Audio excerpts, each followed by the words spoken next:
আসসালামু আলাইকুম সবাইকে। আশা করি সবাই অনেক অনেক ভালো আছেন। আলহামদুলিল্লাহ আমরাও ভালো আছি। তো আমরা যাচ্ছি আজকে একটা স্কুলে। তো ওখানে স্নেহাকে নিয়ে যাচ্ছি একটা স্কুল দেখাতে, কারণ আমরা 2 দিন আগে এসেছিলাম। এসে আমরা স্কুলটা দেখে গিয়েছি। আজকে স্নেহাকে নিয়ে যাচ্ছি, কারণ স্নেহা এখন যেই স্কুলে পড়ে ওই স্কুলটা আমাদের চেঞ্জ করতে হবে, কারণ আমি বাসাটা চেঞ্জ করেছি ফেব্রুয়ারিতে। আর তারপরে স্কুলটা চেঞ্জ করা হয়নি, কারণ করোনা ভাইরাসের জন্য তখন সব কিছুই বন্ধ ছিল। তো এখন আমাদের বাধ্যতামূলক স্কুলটা চেঞ্জ করতে হবে, কারণ এখানে বাসা যে এরিয়াতে থাকে বাসার অ্যাড্রেস অনুযায়ী ওই এরিয়ার যে স্কুলটা থাকে সেই স্কুলেই তার পড়তে হবে। তো আমরা চলে এসেছি। এটা হচ্ছে স্নেহার স্কুলের এরিয়া। তো এটা আমার বাসা থেকে স্কুলটা কাছে। আর এখন যে স্কুলটাতে পড়তেছে সেটা আমার আগের বাসার অ্যাড্রেস অনুযায়ী ছিল, আর ওই স্কুলটা এখনকার বাসা থেকে অনেক দূরে হয়ে গিয়েছে।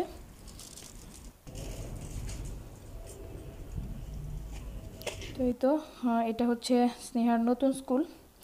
এখনও ভর্তি হয়নি, কারণ এখানে আমরা অ্যাপ্লাই করে গিয়েছি, ওর সমস্ত ডকুমেন্ট দিয়ে গিয়েছি।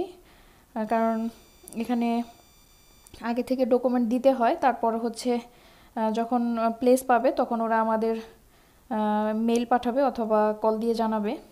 কারণ এখন যেহেতু বছরের কয়েকটা মাস চলে গিয়েছে, কারণ এখানে সেপ্টেম্বর থেকে সেশন শুরু হয়।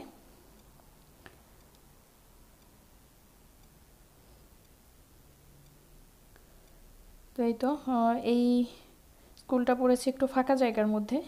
এই যে এইখান থেকে আমার বাসাটা দেখা যাচ্ছে।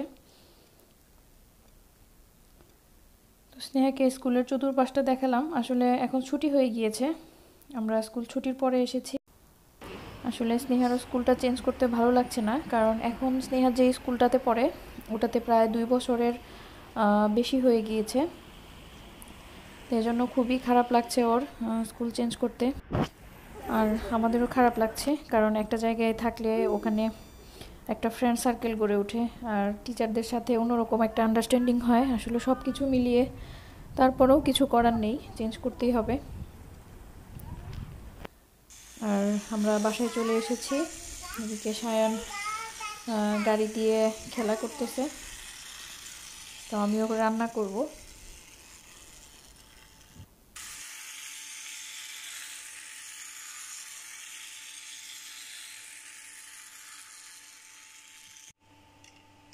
আবার সরাই দাও, আবার সরাই দাও, আগে বস।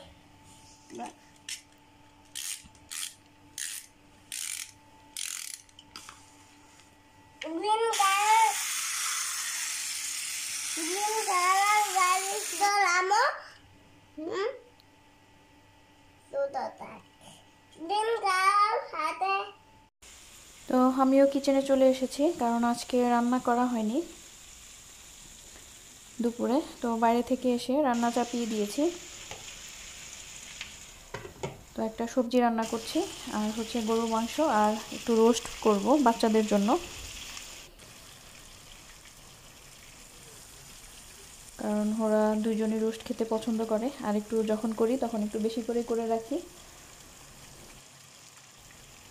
আর আমার গরুর মাংসটা সিদ্ধ করা ছিল, কারণ সিদ্ধ করে ফ্রিজে রেখে দিয়েছিলাম। আর মাংসটা আগে থেকে সিদ্ধ করা থাকলে রান্না করতেও সুবিধা হয়, যখন তখন বের করে রান্না করা যায়, আর সময়ও কম লাগে। আর এদিকে রোস্ট করার জন্য চিকেনগুলোকে ফ্রাই করে নিচ্ছি।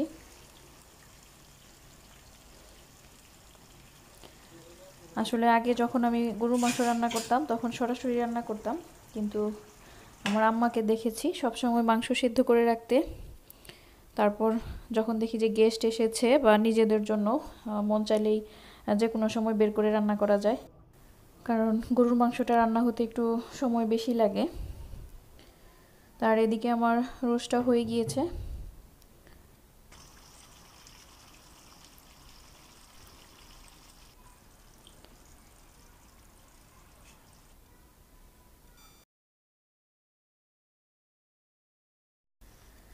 তো এদিকে আমার রান্না শেষ হয়ে গিয়েছে।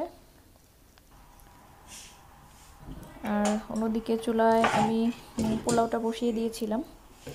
ওটাও হয়ে গিয়েছে। তো পোলাও রান্না করার জন্য আজকে আমি বাসমতি চাউলটা নিয়েছিলাম, বাসমতি আতপ চাউল যেটা।